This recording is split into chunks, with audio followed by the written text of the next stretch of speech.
And guys, that was Who Says by Joshua Micah. Can you believe it? We are here on the 2nd of November. Yeah, we've crossed a line. We have crossed that line that says, oh, here we go. It is the end of the year. Now, obviously it's the 2nd, it's not the 1st, but for me, this is my first Sunday in November and my head is honestly spinning going, I can't believe we are here.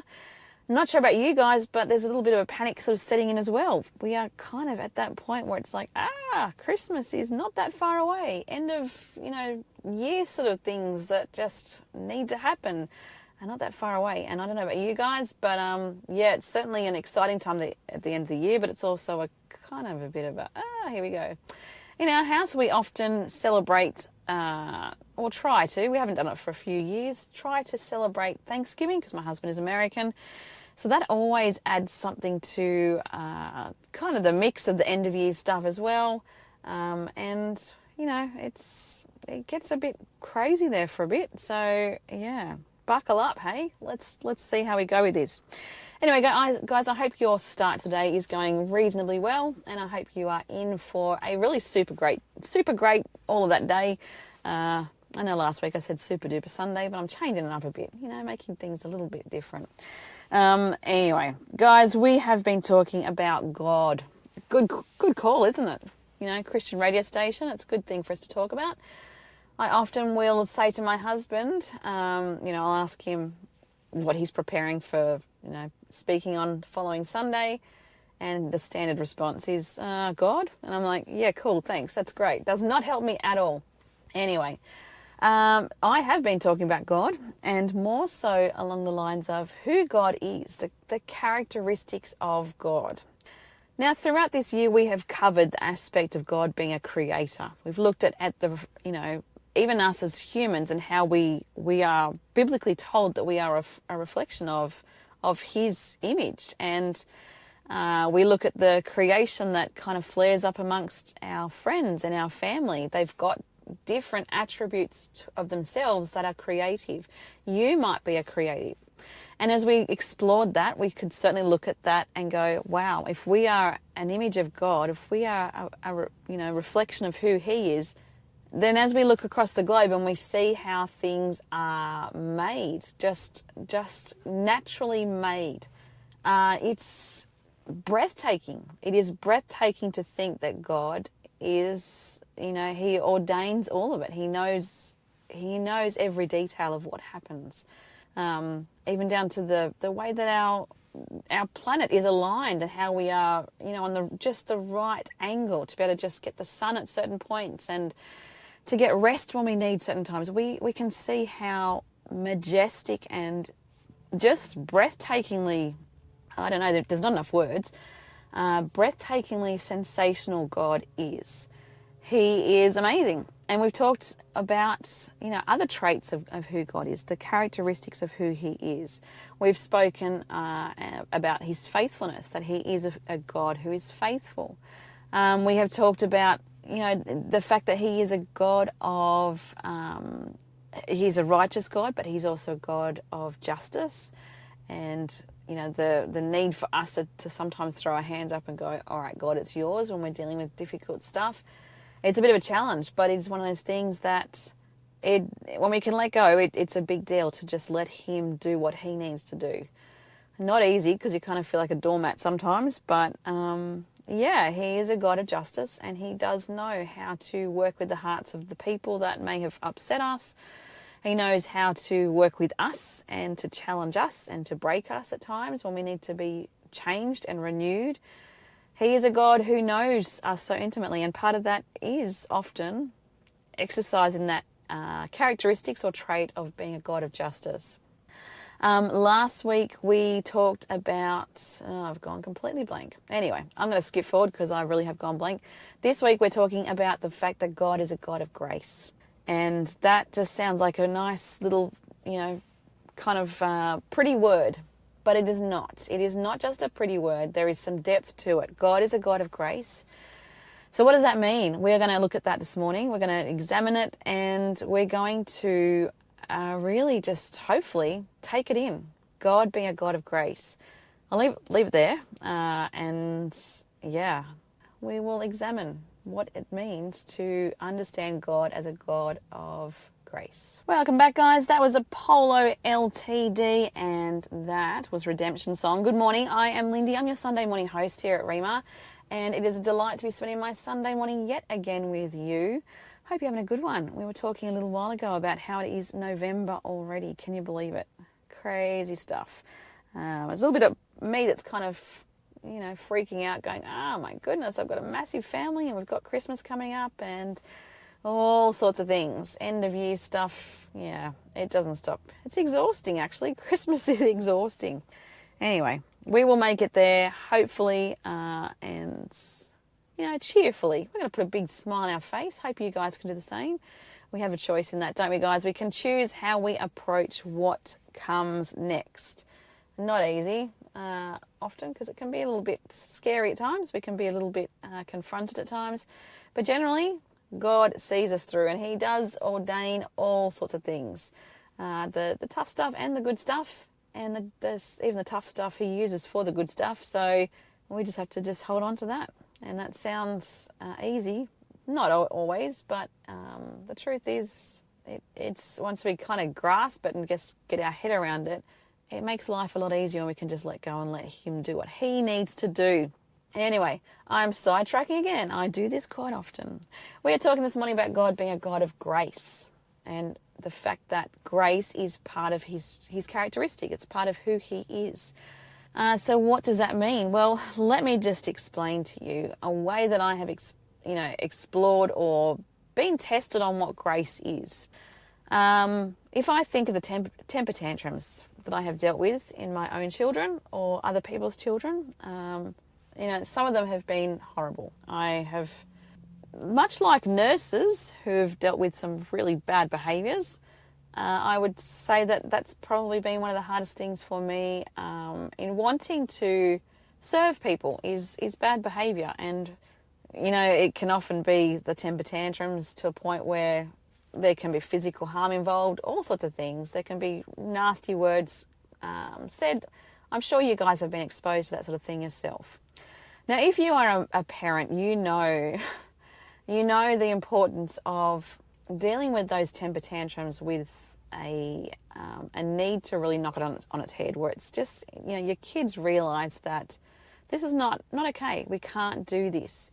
And when there has been stuff that has been said or physical things that have been done that you kind of go, that really upset me. I don't know about you guys, but for me, and I can only assume that you would experience this too, there is this element I don't want to deal with you right now. I don't want to deal with the fact that I have to hold it together and I have to respond this well, because I'm human and it is really hard. But I often have seen in these moments where, whether it's my children or other people's children who have lost it at me, I have seen this absolutely gorgeous part of who that little person is sort of surface. I know for my own son, he really struggled with their youngest child being born, and there was some massive issues behaviourally that I'm sure it was just so big, because a lot of that happened around COVID and there was more kids home than usual. It was intense for all of us, but I don't think he coped really well. And I would be in positions where I'm thinking I'm being physically harmed here and I don't want to respond well to this. But my role as a parent was to respond well. Now, someone said to me just recently, I don't know how you did that or how you do that. And my response was basically, as a parent, if I don't hold it together, I lose the whole family. I've got to keep it together because I'm the parent in all of this. But my heart is not in a place where it says I want to just easily just forget about it and move on. That's a very human response. And I'm sure if you have lived through something similar, you understand it is this need to, you just got to keep going, but you don't want to. And so for me to understand grace, when I look at God and I think, he is the complete opposite to me, in that if I come to him and say I messed up, he actually runs towards me. And that is grace. When he doesn't look at the stuff that I have been involved in or the stuff that I'm doing or the actions that I'm going to take even, that I don't, I'm not aware of what is fueling it. He is a God who steps in regardless and says, I'm here. I'm not going to run from you. I'm here. I know what you have done. I know what the situation is here. But I'm choosing to be here and look beyond that. We are going to move forward. That gives me a really good understanding of grace. The difference between us guys, as people, as humans, as, that just need to just go, no, I'm done. I just need some time out. And God's response to us when we are caught up in the same sort of behaviors, whether that's temper tantrums or doing, stuff that's just going to make life messier for us, it's huge. It is a different response completely. God runs to us. I'm going to hold it there because I've got some more stuff biblically that I want to just cross over into. And just to kind of make more sense of what this characteristic of God is, this element of grace. What is grace and how do we understand it? I'll leave it there. And welcome back, guys. That was the call, and we are indeed looking at a fantastic day. We are calling on God to have that. We are openly praying and thankful that He's already got it sorted for us anyway.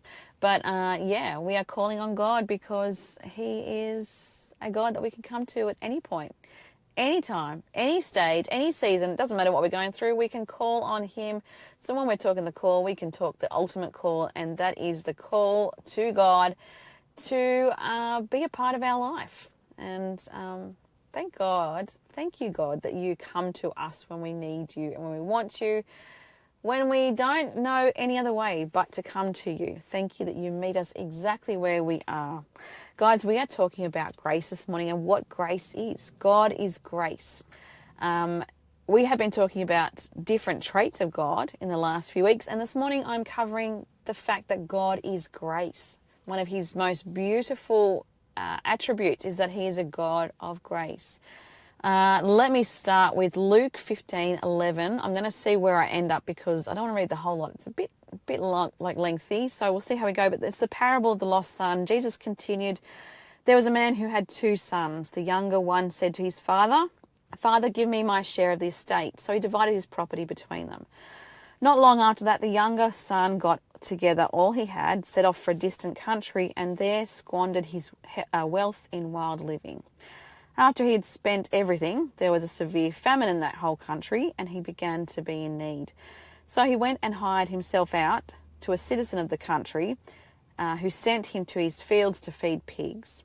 He longed to fill his stomach with the pods that the pigs were eating, but no one gave him anything. When he came to his senses, he said, how many of my father's hired servants have food to spare, and here I am starving to death? I will set out and go back to my father and say to him, Father, I have sinned against heaven and against you. I am no longer worthy to be called your son. Make me like one of your hired servants. So he got up and went to his father. But while he was still a long way off, his father saw him and was filled with compassion for him. He ran to his son, threw his arms around him and kissed him. The son said to him, Father, I have sinned against heaven and against you. I am no longer worthy to be called your son. But the father said to his servants, quick, bring the best robe and put it on him. Put a ring on his finger and sandals on his feet. Bring the fattened calf and kill it.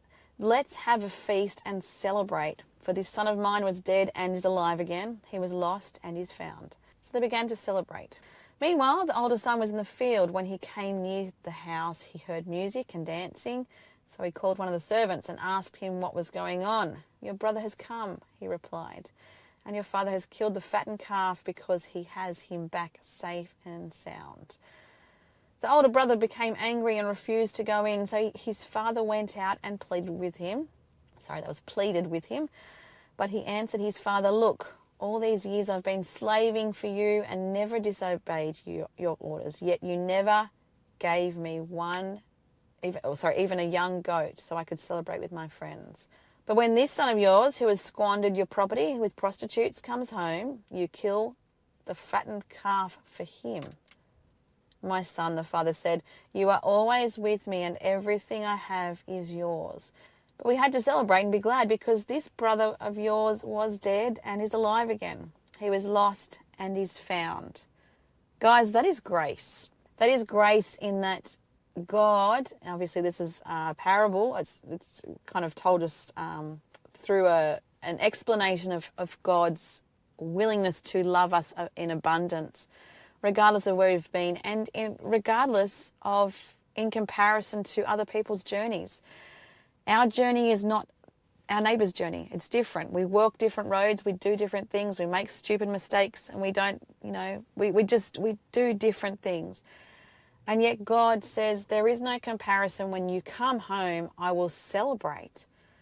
I will not only look at you and go, okay, you're home. I will pour on the blessing because I'm so thankful you are home. That is grace. When God looks at us and says, I love you. I just want you home with me. It's time to come home if you're not home, firstly. And secondly, my goodness, this is a mind-blowing trait of who God is. He loves us in abundance to the point where grace just covers everything. That is grace. I'm going to leave it there. I'll be back soon. We'll talk some more. And welcome back again, Coasties. You were just listening to Unfinished by Mandisa. What an awesome way for us to start, because that is kind of what we're talking about today on this really, truly beautiful Sunday morning. It is indeed. Hope you're having a good one. I hope you have had a good week. If you are just joining us now, we've been talking about grace. We've been talking about God and the characteristics that he possesses, who he is. He is a God who is a God of grace. And when we think about the song Unfinished, it is true for us. Most of us are still experiencing God's grace day in and day out.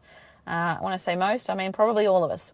But more so for those of us who haven't experienced just the overwhelm of God's grace. It can be pretty mind-blowing to think that God knows us. He knows how we get things wrong. He knows how we make stupid choices. He knows how we can be in our heart. We can be hard in heart. We can be judgmental. We can be critical. We can be misunderstanding. We can be so many things that probably don't give our God a good reason to smile. And yet he does. He meets us where we are and he says, I love you anyway. I know that. I know that this is a part of who you are, but I love you. I love you anyway.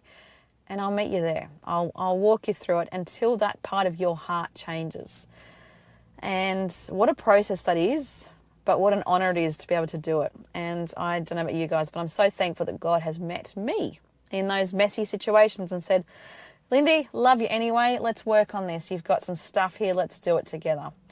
Because I honestly could not do it without him. And I encourage you guys, if you don't know God, he is well and truly worth getting to know because he's a great God. But what I want to bring you back to is the fact that grace in itself, we look at the heart of Jesus, the way that he responded to what it was that God called him to do, which was to live and love amongst us with a pure and, just a perfect approach to everything.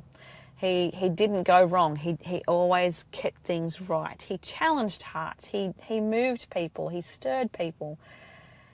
And he did it always with he was God. He challenged those he walked with to see and experience life differently, which is, the foundation of Christianity. We see things from a different perspective. The world can be one way and we can be in a different way. But God allowed Jesus to be born into the world as a perfect being with the intention to knock out traditions that we're going to eliminate. We're going to take and sacrifice our most worthy. This is going way back. So obviously there's a lot of history in this. But Jesus was almost, well, no, he was a symbol of traditions that had gone before him. And he was perfection, and he died. He allowed those who persecuted him to persecute him to the point of death. And not only that did he go through that extraordinary experience, he came and he got back up 3 days later and said, I have not been defeated. I am God. You can't hold me down. Your human ways do not have a hold on me.